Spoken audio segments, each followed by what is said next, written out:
Ak sa rozhodneme, že Európska únia nechce spolupracovať s Ruskom ani po ukončení vojny, tak samozrejme najviac na to doplatí východná Európa, tak Ukrajina ako aj my, ktorí sme najviac čerpali z tejto spolupráce, pretože sme boli tranzitná krajina pre všetko v podstate.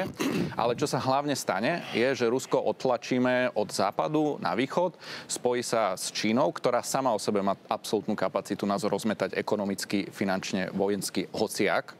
A keď ešte aj ju budeme označovať za nepriateľský štát, nepriateľskú krajinu, tak si tu naozaj ako Európska únia proste budujeme obrovských nepriateľov. A ešte aj Donald Trump do veľkej miery rozumie, že to Rusko potrebuje mať na svojej strane, aby vedel byť konkurencieschopný ako veľmoc tej Číne. Žiaľ, my sme absolútne krátkozrakí a proste tu dookola iba moralizujeme, napriek tomu, že máme nulovú kapacitu s tým čokoľvek urobiť a všetky naše rozhodnutia, spomenuli ste 19. balík sankcií, to ubližuje aj Európskej únii a neplní to tú úlohu, ktorú tie sankčné balíky mali mať, že sa ukončí vojenský konflikt. Tá svetová geopolitika sa proste mení. A to, že my si tu budeme zatvárať oči ako Európska únia a myslieť si, že my sme stále tí najdôležitejší na svete, ktorí budú celý svet poučať, to už je dávno za nami. A my sme tu proste zaspali. My si tu robíme ďalšie Green Dealy a robíme si tu ďalšie obmedzenia. A ja viem, že obidvaja vy ste podporovateľi ekológie, však áno, ale reálne proste všetko to nefunguje. Sa nám tu rúca automobilový priemysel, však len posledné mesiace, čo všetko ukázali. Proste my sa tu hráme na nejakú konkurencieschopnosť voči neviem komu, pretože nás všetci už dávno predbehli a my namiesto toho, aby sme sa zamysleli a urobili lepšie rozhodnutia, tak my sa tu len stále držíme toho, že my musíme byť tí najlepší, najčistejší aj s tým príkladom, ktorý už nikto nesleduje, už si nás nikto nevšíma a vlastne úplne inde sa tie karty rozdávajú, úplne inde proste je to nastavené. A namiesto toho, aby sme chceli byť pri tom stole, tak len dávame nejaké blbé vyjadrenia, ako napríklad naposledy Kalasová, ktorá povedala, že vlastne druhú svetovú vojnu nevyhrali Rusi a Číňania, ale neviem kto podľa nej, pretože ty už akože absolútne sa tu ideme tváriť, že nejaká história, ktorá sa stala, vôbec nie je pravdou. Ja si to veľmi dobre pamätám, že Vladimír Putin mal zomrieť do 8 mesiacov, lebo bol absolútne terminálne chorý. Teraz najnovšie otec vášho predsedu hovorí, že sa kúpe v krvi jeleňov. Hovoríme tu o tom, že sa tu vykradli kompletne všetky čipy z pračiek, že tu nasadili oslov, neviem čo, napriek tomu vojensky asi to Rusko neprehráva, sa dohodneme. Takže proste tá propaganda, ktorá sa tu na nás valí zo západu, je proste mimo.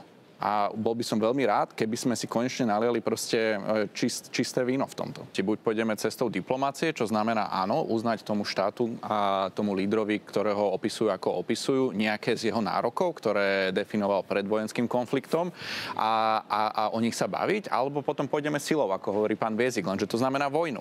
A ja beriem aj toto riešenie, samozrejme, že som proti nemu, znamenalo by to aj moje nastúpenie asi na front, takže logicky to odmietam, ale aspoň akože mám pocit, že sa tu s niekým normálnym bavím. Lenže problém je v tom, že my posledné 3-4 roky v tomto konflikte robíme niečo medzi.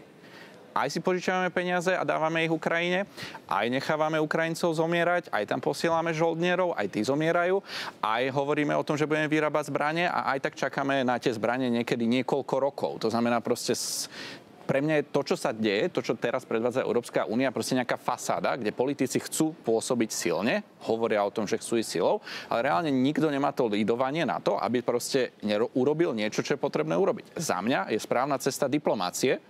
Môže byť, že progresívne Slovensko si volí cestu sily, ale to znamená proste nejaké nasadenie vojakov do toho konfliktu. Normálne prirodzene ľudí štve, že my ide dávať európsky rozpočet z poľnohospodárstva, z regionálneho rozvoja, zo sociálnej politiky, zo všetkých dobrých vecí na to, aby sme tu nakupovali zbrane. Chcú nám ešte vziať tie kompetencie, ktoré máme, aby sme dávali na nich pozor. To si tu chce pani Ursula von der Leyenová robiť zase nejaké Eldorado s obstarávaním zbraní. Mám proste posledných 5 rokov pocit, že politici v rámci Európskej únie sa vykašľali na to, aby sa nám tu žilo lepšie, aby sme boli konkurencieschopnejší a aby sme mali ekonomický rast a sústredili sa na to, aby sme žili zelenšie. A tento Green Deal a všetko, čo to prináša, ide proste na úkor kvality života ľudí a preto proti tomu bojujem a preto s tým nesúhlasím. A áno, Európska únia je silný blok zatiaľ, ale robíme všetko preto a strieľame si do všetkých končatín, aby to tak za pár rokov proste nevyzeralo. Je tu nejaký Macron, ktorý zase strátil už 3. vládu za 1 rok a myslím, že už 5. v poradí, 5.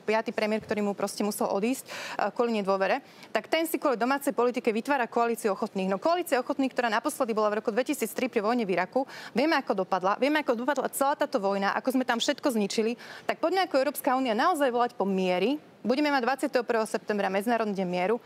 Poďme sa všetci spojiť a poďme volať, aby bolo nejaké rokovanie, aby sme sa snažili konflikty ukončiť. My sme není schopní, okrem toho, že tu všetci podporujeme Ukrajinu do posledného, neviem čoho všetkého, nie sme schopní dať jedno normálne stanovisko, napríklad čo sa týka Izraelu a Gazy. Z pozície predsedu zboru poradcov ja som bol sústredený na to, aby sa podarilo, a Robert Fico to prijal a veľmi sa z toho teším, aby sme poskytli humanitárnu pomoc Gaze. 7 tón materiálov bol zhodených za pomoci spolupráci s Jordánskom pre civilistov v Gaze.